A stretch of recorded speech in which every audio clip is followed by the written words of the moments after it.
नगर खजूरा गांव में बिल्लू अपने पिताजी हरिया के साथ रहता था। पढ़ने में उसका मन नहीं लगता था। वो दिन भर कुत्ते, गाय, भैंस, बकरियों के साथ रहा करता था। जानवरों से उसे बेहद प्यार था। पिताजी के गुजर जाने के बाद बिल्लू एक बंदर, जिसका नाम उसने बंटी रखा था, को लेकर गांव में मदारी का काम दिखाने लगा।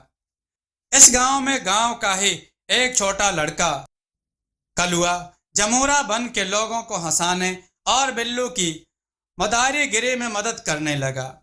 एक दिन बिल्लू मदारी शहर के मेन चौराहे पर अपने बंदर बंटी और कलुआ जमूरा के साथ अपना खेल दिखा रहा था। बंटी की कलाबाजी और बिल्लू की मस्त मजेदार तुकबंदी वाले डायलॉग के कारण बहुत से लोग वहां जमा हो जाते हैं। बिल्लू बोला, अरे आ जाओ सब। बिल्लू और बंटी लेकर आए हैं गजब का खेल, टेंशन भरी जिंदगी में खुशियों का मेला।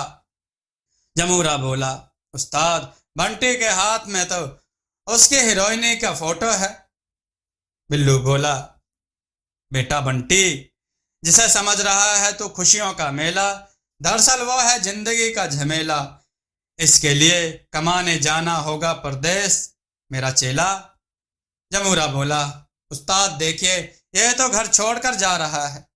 बिल्लू बोला, अच्छा बेटा, तो बीवी के लिए परदेश भी जाएगा। अरे भैया, मत जा परदेश, बाबू लोग भर देंगे तेरे पैसे का थैला। एक दिन चले जाना सब छोड़ के अकेला।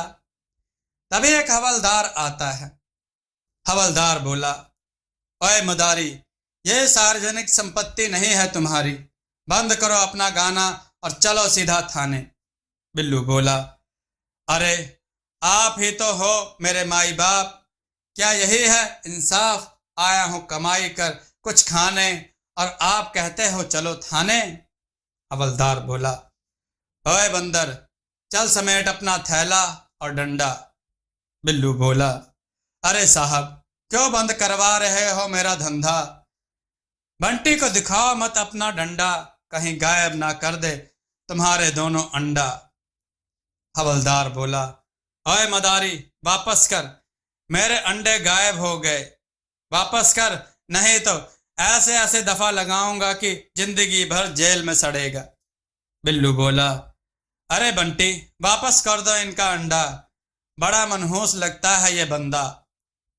बिल्लू बोला, पांडू भाई, कुछ ले देकर मामला रफा दफा नहीं कर सकते क्या? हवलदार बोला, ओए बिल्लू मदारी, मेरा नाम है पांडू हवलदार, मेरे एक डंडे से हिल जाती है सरकार। वहां पर तुझे खेल दिखाने का नहीं था अधिकार, इसलिए जेल जाने को हो जाओ तुम तैयार। बिल्लू बोला, अरे वाह उस्ताद वाह, क्या किया है तुमने तुकबंदी, आ जाओ मेरी टीम में, क्यों बना रहे हो हमको बंदी। हवलदार बोला, घूस देने की कोशिश ना कर बेकार, मेरा नाम है पांडू हवलदार, ज्यादा करेगा बक बक तो डंडे लगाऊंगा चार। मैं करता हूं नौकरी सरकारी, तुम बना रहे हो मुझे मदारी। बिल्लू बोला, सुन रहा है बंटी बंदर, ये करेगा हमको अंदर, चौक चौराहे पर 20-20 रुपए मांगता है बनकर भिखारी और कहता है नौकरी है सरकारी। जमूरा बोला, क्या कहते हो पांडू चाचा, उस्ताद बात तो कर रहा है सच्चा, छोड़ो लंगोट अब पहनो कच्छा। हवलदार बोला, तुम्हें तो मैं सुधार गृह भेजूंगा, क्योंकि तू तो है अभी बच्चा। पांडू हवलदार बिल्लू मदारी जमूरा और बंटी बंदर को हवालात में बंद कर देता है। दोपहर का खाना खाकर हवलदार टेबल पर सर रखकर सो जाता है। जमूरा बोला, बंटी देख, हवलदार अभी सो रहे हैं, दिखा अपना कमाल। बंटी बंदर रोशनदान से निकलकर पांडू हवलदार की जेब से चाबी निकालकर बिल्लू मदारी को छुड़ा लेता है और साथ में कई अपराधियों के डॉक्यूमेंट गायब कर देता है। बिल्लू बोला, अरे शाबाश बंटी, तुमने तो बजा दी हवलदार की घंटी, चल अब मारते हैं यहाँ से कल्टी, नहीं तो हो जाएगा गेम यहाँ पलटी। तीनों के हवालात से भाग जाने के बाद थानेदार टोंडे आता है और थाने में पांडु हवलदार को सोए देख चिल्लाता है, पांडु ये घर नहीं थाना है। हवलदार बोला, जी जी, वो खाना खाने के बाद थोड़ा आंख लग गई थी। टोंडे बोला, चलो आज का रिपोर्ट दो।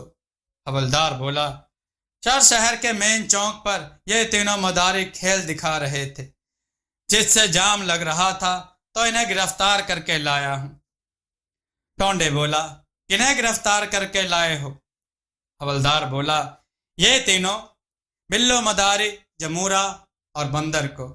ये देखिए, तीनों को ही हिरासत में रखा था मैंने। अरे ये ताला कैसे खुल गया और तीनों कहाँ गए? टोंडे बोला, कितना ले देकर छोड़ा उन्हें? हवलदार बोला, सर मेरा नाम है पांडु हवलदार, मेरे एक डंडे से हिल जाती है सरकार, लेना देना आपका है काम, हम तो छुड़ाते हैं सिर्फ ट्रैफिक का जाम। टोंडे बोला, अच्छा, अगर तीनों 48 घंटे के अंदर नहीं मिले तो देख लेना अंजाम।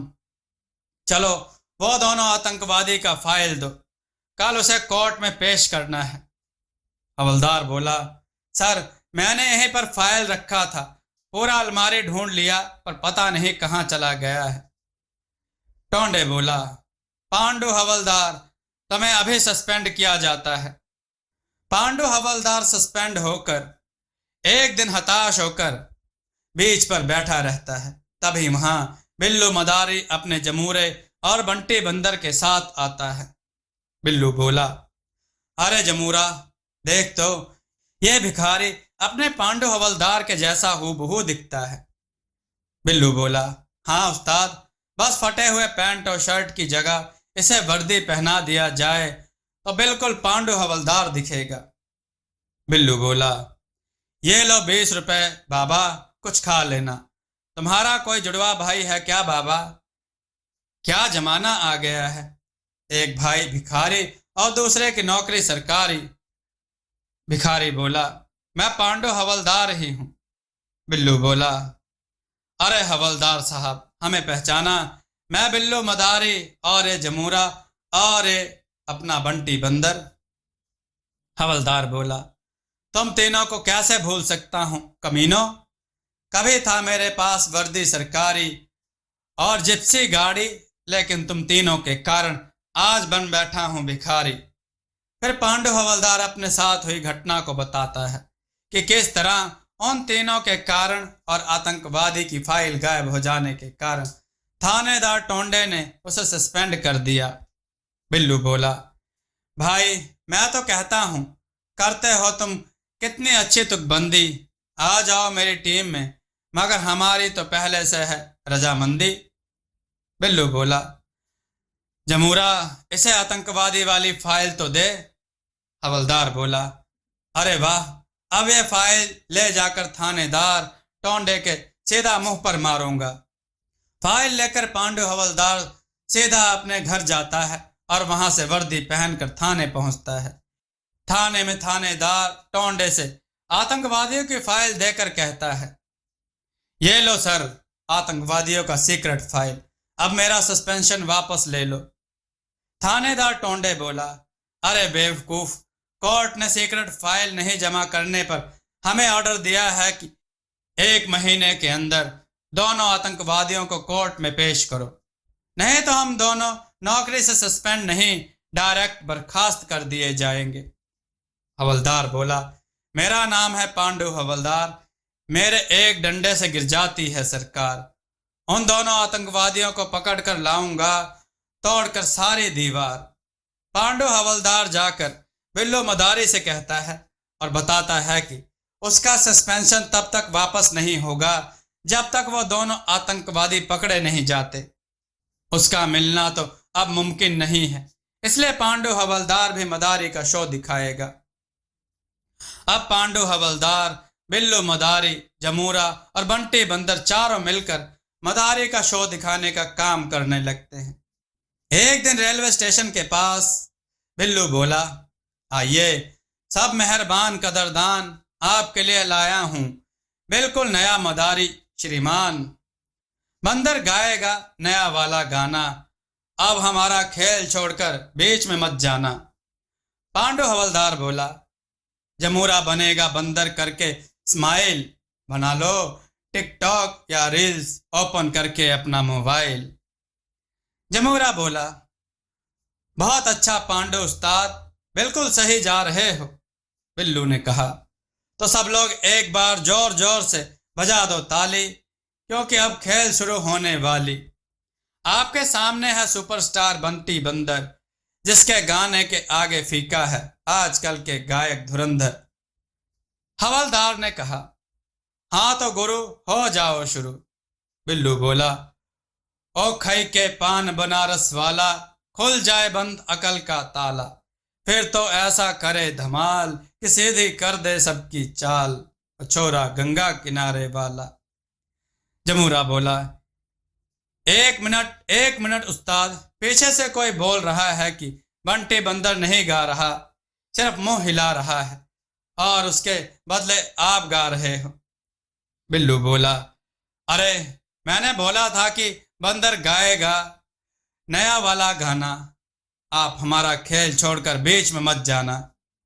जमूरा बोला, हाँ उस्ताद, यही तो पब्लिक भी कह रही है कि आपने कहा था बंदर गाएगा नया वाला गाना, लेकिन यहाँ तो बंदर सिर्फ मुंह चला रहा है, गा तो आप ही रहे हो उस्ताद। बिल्लू बोला, तो नए गाने में कौन सा गाना है? सभी तो सिर्फ मुंह हिलाते हैं। बिल्लू बोला, तो नए गाने में कौन सा सब गाते हैं, सब मुंह ही हिलाते हैं। हवलदार बोला, हाँ तो मेरे कदरदानियों, छोड़ो ये झमेला, अब शुरू करते हैं दूसरा खेला। जमूरा हो जाओ तैयार, यहाँ के तुम हो राजकुमार, बेटा दिखाओ इन्हें कैसे हंसते हैं धर्मेंद्र। हवलदार बोला, बेटा मैंने बोला था धर्मेंद्र ना कि बंदर, अब दिखाओ कैसी हंसती है कटरीना। हवलदार बोला, अबे ललिता पवार की हंसी है ये। जमूरा बोला, ओके उस्ताद, अब की बारी ठीक से दिखाऊंगा। हवलदार बोला, ठीक है। अब लास्ट में जिसकी हंसी बहुत कम देखने को मिलती है, सुपरस्टार सन्नी की, जिसके 2.5 किलो के। जमूरा बोला, बस बस उस्ताद, समझ गया, समझदार के लिए इशारा ही काफी। ये देखिए लाखों दिलों की धड़कन की हंसी। हवलदार बोला, अबे साले, मैंने सनी देओल कहा था ना कि सनी। बिल्लू बोला, चलो भाई एक बार बजाओ ताली और अपनी जेब करो खाली, नहीं तो बंटी बंदर जानता है एक एक से सुपर गाली। बंटी बंदर और जमूरा थैला लेकर सभी से पैसे मांगते हैं। उसी में से एक आदमी 5,000 देकर जमूरे से बोलता है कि अभी आधा घंटा खेल और दिखाओ। जमूरा जाकर पांडु हवलदार और बिल्लू मदारी को बताता है कि वो आदमी 5,000 देकर आधा घंटा और खेल दिखाने को कह रहा है। पांडु हवलदार फाइल में आतंकवादी का फोटो देखकर उस आदमी को पहचान लेता है। वो साइड में जाकर तुरंत थानेदार टोंडे को सारी बात बताता है और फौरन वहां पहुंचने को कहता है। वापस आकर हवलदार बोला, हाँ तो भाइयों और बहनों, आप ही के बीच से एक हमारे सुपर कदरदान, हमारे मेहमान की स्पेशल डिमांड पर यह खेल फिर से चालू हो रहा है, तो आप अभी जाए नहीं, हमारा बंटी बंदर और जमूरा का जुगलबंदी शुरू हो रहा है। बिल्लू बोला, हाँ तो सुपरस्टार बंटी बंदर, मुकाबले को हो तैयार। अरे रे, कितना उतावला है मेरा बंटी करने को जुगलबंदी। जमूरा बोला, हाँ उस्ताद, मैं भी हूं तैयार। बिल्लू बोला, अच्छा तुम कहीं हो ना जाओ फरार, क्योंकि तुम्हारे सामने है बंटी सुपरस्टार। जमूरा और बंटी बंदर दोनों अपने खेल में जुगलबंदी दिखा रहे थे, तभी थानेदार टोंडे अपने सिपाहियों को लेकर वहां पहुंच जाता है। शेरा पठान आतंकवादी पुलिस को देखकर भागने लगता है। बिल्लू बोला, बंटी तेरे खेल में नहीं है जान, तभी तो बीच में छोड़कर जा रहे हैं श्रीमान। बंटी बंदर दौड़कर शेरा पठान का पैर पकड़ लेता है। शेरा बोला, अरे बंदर, छोड़ मेरा पैर। ऐ मदारी, इस बंदर को हटाओ, मुझे एक इंपॉर्टेंट काम से जाना है। बिल्लू बोला, पर साहब अभी तो 15 मिनट ही हुए हैं। आपने कहा था आधा घंटा और देखने को है खेला। नाराज हो गए क्या? कहो तो दूसरा खेल दिखाऊं। शेरा बोला, नहीं नहीं, अब प्लान चेंज हो गया है, मुझे अभी तुरंत जाना होगा, नहीं तो सब गड़बड़ हो जाएगा। हटा अपना बंदर। हवलदार बोला, क्या बात है कदरदान, किसने किया आपका अपमान? क्यों रे चेला, साहब क्यों जा रहे हैं छोड़कर बीच में खेला? शेरा बोला, देखो स्टेशन से ट्रेन पकड़ना है, ट्रेन छूट जाएगी। ऐ बंदर, छोड़ मेरा पैर। शेरा पठान बंदर को लात मारकर भागने लगता है। तभी थानेदार टोंडे अपने दल बल के साथ आतंकवादी को घेर लेता है। टोंडे बोला, हैंड्स अप। शेरा पठान, तुम चारों तरफ से घिर चुके हो। शेरा पठान पांडु हवलदार की कनपट्टी पर रिवॉल्वर तान देता है। शेरा बोला, आओ थानेदार टोंडे, कान खोलकर सुन लो, अगर किसी ने आगे बढ़ने की कोशिश की तो इस मोटू मदारी के पर खच्चे उड़ा दूंगा। ऐ मदारी, हटा अपना बंदर। बिल्लू बोला, बेटा बंटी, मार ले कल्टी। बंटी फुर्ती से उछलकर शेरा पठान से रिवॉल्वर छीन लेता है और पांडु हवलदार तुरंत शेरा की गर्दन को अपनी बाजुओं में कस लेता है। टोंडे बोला, शाबाश पांडु, मैं रेकमेंड करूंगा कि तुम्हें प्रमोशन दिया जाए। शेरा बोला, तुम लोगों का अभी 2 मिनट रुक जाओ, फिर पता चलेगा कि प्रमोशन होगा या डिमोशन। बंटी बोला। बिल्लू बोला, बंटी फिर मार कर कल्टी। बंटी उछलकर शेरा पठान की दोनों टांगों को पकड़ लेता है। शेरा का दर्द के मारे हाथ से रिमोट छूट जाता है। शेरा बोला, आह, कोई मुझे बचाओ, मैं मर जाऊंगा, इस बंदर को यहां से हटाओ। बाप रे। टोंडे बोला, नहीं, पहले अपना प्लान बताओ। शेरा बोला, 2 नंबर स्टेशन पर बुक स्टोर के पास बम रखा है, जिसे मैं अभी मुंबई से खचाखच भरी हुई ट्रेन आने पर रिमोट से उड़ाने वाला था। टोंडे बोला, हवलदार पांडु, इसे जल्दी जिप्सी में बिठाओ और 2 नंबर प्लेटफॉर्म पर चलो। सभी शेरा पठान को लेकर तुरंत 2 नंबर प्लेटफॉर्म पर पहुंचते हैं। मुंबई की ट्रेन आने ही वाली थी। स्टेशन मास्टर से बात करके थानेदार टोंडे मुंबई वाली गाड़ी को 4 नंबर प्लेटफॉर्म पर रुकवा देता है। फिर 2 नंबर प्लेटफॉर्म के बुक स्टॉल के पास रखे बम को डिफ्यूज करता है। इस काम के लिए हवलदार पांडु और थानेदार टोंडे को प्रमोशन मिलता है और बिल्लू मदारी की टीम को 5 लाख का इनाम दिया जाता है। दोस्तों, आपको यह कथा कैसी लगी? अपने विचार और सुझाव कमेंट में जरूर दें। हमारी कथाओं को लाइक करें, हमारे चैनल को सब्सक्राइब करना न भूलें। हमारी कथाओं को शेयर जरूर करें, जिससे लोगों को अच्छा ज्ञान प्राप्त हो। जय श्री राम भक्तों।